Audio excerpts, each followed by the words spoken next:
Coming to you remotely from LA River Studios in Los Angeles, California, this is The River Report.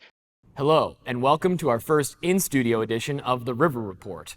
I'm your host, Michael Atkins, Senior Communications and Impact Manager at Friends of the LA River. Since the start of the pandemic, our entire team has striven to bring you live stream updates on the ebbs and flows of the river and Folar. Today, it is my pleasure to keep you current with the LA River and the river movement. Today's segment is generously sponsored by Postmates and Foresight Real Estate. A special thank you to these partners for supporting our nonprofit in uncertain times and for making Return to the River possible. You've been watching At River's Edge, the first weekend in our 3-week exploration of the upper, middle, and lower sections of the LA River. I'd like to give you a quick review of some of our great programming before I welcome today's guest, Damon Nagami, attorney with the Natural Resource Defense Council, to learn about the steps NRDC and our state government are taking to build resilient communities in the face of climate change. This week's program pulls healthy ecosystems into sharp focus and began near the headwaters of the LA River in Sepulveda Basin Wildlife Reserve. This started out as a study looking at recovery of sites that had been restored, and it has turned into a story on recovery from burns. In early September, a wildfire burned through 20 acres, or approximately 60% of the reserve, including a habitat restoration site that our friends in the California Native Plant Society have been tending to diligently for years. FOLAR has also proudly supported an ongoing bird survey in this region to measure the impacts of habitat restoration on bird life. Some viewers may recall our volunteer effort last November, which drew over 100 volunteers to Sepulveda Basin to remove mustard seed. We removed mustard seed, a flammable invasive plant species, in order to make room for drought-tolerant and fire-resistant native plants. The same day we filmed our Finding Feathered Friends segment, the City of LA passed a motion to launch a master plan effort for Sepulveda Basin, seeking to examine opportunities for increased access, streamlining decision-making, and building a framework for future investments to this special jewel of the upper LA River. This is a process that will require community participation, so stay tuned to FOLAR as we continue to track this development. Thanks to Liliana and Shelley for showing us all the great work our friends in the California Native Plant Society have been conducting with support of the Santa Monica Mountains Conservancy. The effort to restore native habitat is ongoing and community-driven.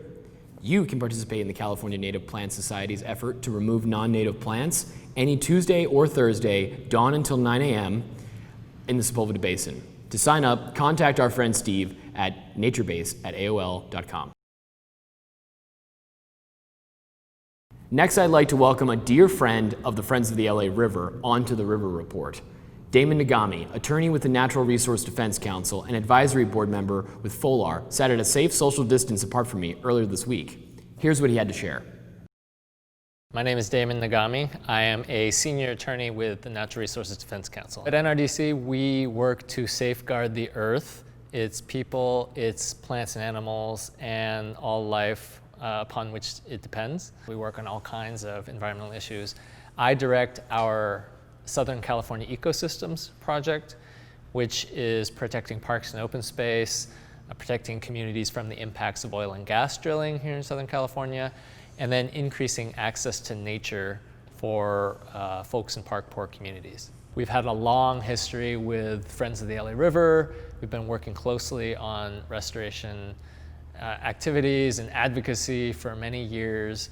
Our focus has been increasing green space along the river and, just like I said before, increasing access to nature for folks in communities that just haven't had that space historically. Thank you for that, Damon. With such great challenges that are facing us both locally, nationally, and globally, the river can actually feel quite small. Where in your eyes does the river fit into this big picture? Actually, I don't think the LA River feels small at all. If anything, I think now is the time for big, ambitious projects like restoring the LA River. We're in the midst of a pandemic. There is racial unrest and uprisings. And we're in the middle of a climate crisis. And all these things are hitting at once, but they're also all interrelated. And I think that's when you need big, ambitious projects like river restoration that hit on all of those levels. We need cities to to find ways to make themselves more climate resilient. We need to increase access to nature for communities of color to make sure that folks have access to the both physical and mental health benefits that nature provides. Restoring the LA River hits on all of those bases. We need that type of ambitious vision and project now more than ever. All these things are challenging because we're having breakdowns left and right. In this climate, what type of political change can we really expect or predict or work towards? At the federal level, right now, we're looking at a complete abdication of responsibility in terms of what's happening with the climate crisis. Fortunately, states and other countries have stepped up to try to fill that void.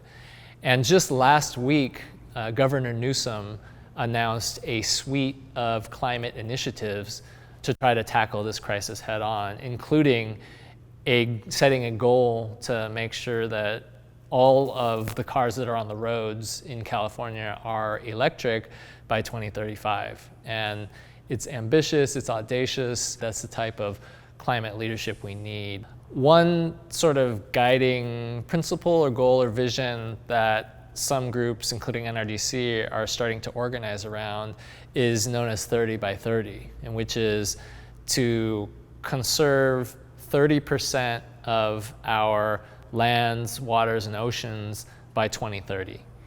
It is something that we're going to need to do to stave off the two crises that we're facing in terms of the climate crisis, but also a biodiversity crisis. One more subject I want to cover before we conclude is hyperlocal, which is FOLAR and NRDC have been working very closely for a number of years, opposing the luxury loft known as Casitas Lofts.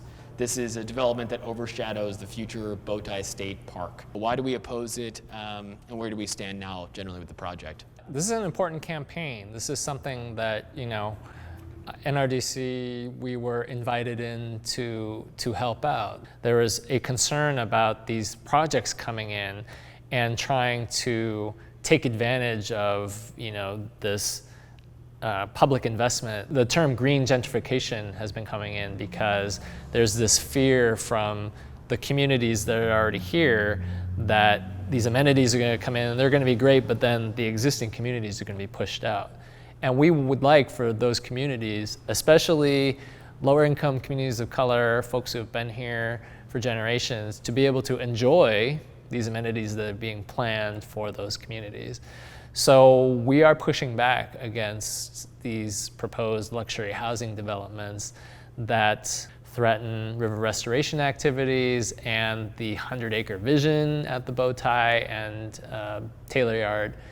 They exacerbate potential displacement and gentrification of communities, and they do nothing to solve the housing crisis, the affordable housing crisis that we're facing here in Los Angeles. We found this groundswell of concern and opposition right here in the community. So tapping into that, mobilizing folks to raise their voices, make their voices heard, especially in the process of this development trying to get its permits through the environmental process.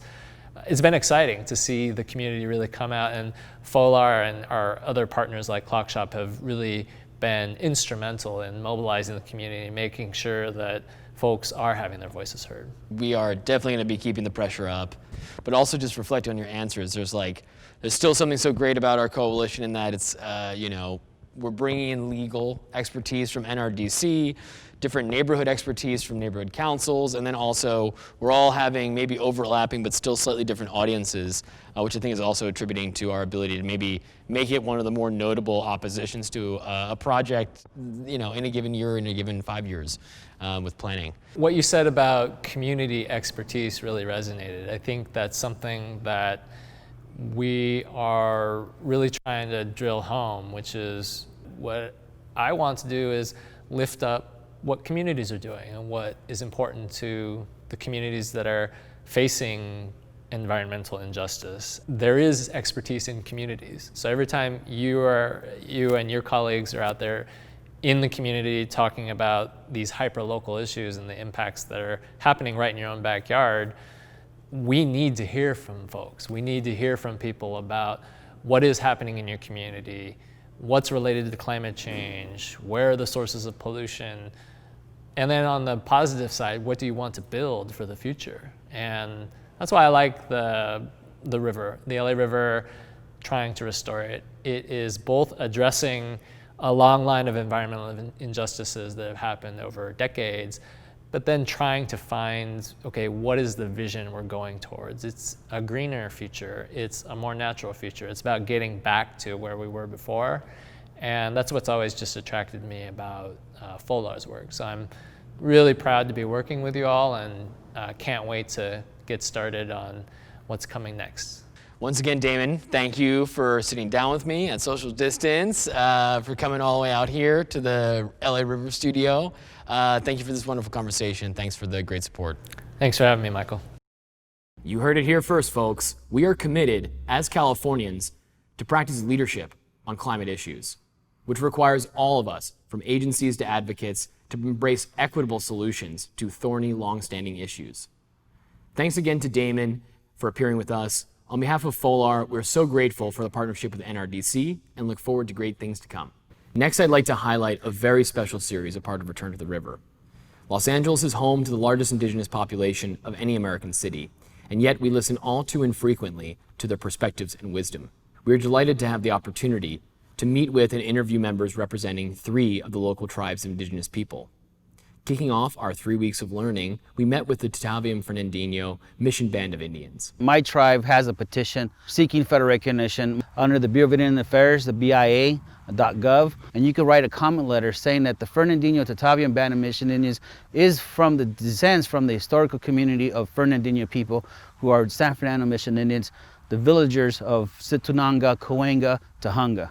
My tribe is petitioner 158. You need to file directly to the tribe and as well as the Office of Federal Acknowledgement before or on October 14th. I implore you to watch the full segment.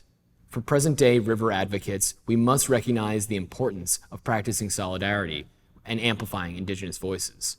We are occupying their land, and it is our duty to assist in their efforts of federal recognition. Right now, you can support their effort by writing a comment letter to the Bureau of Indian Affairs within the Department of Interior.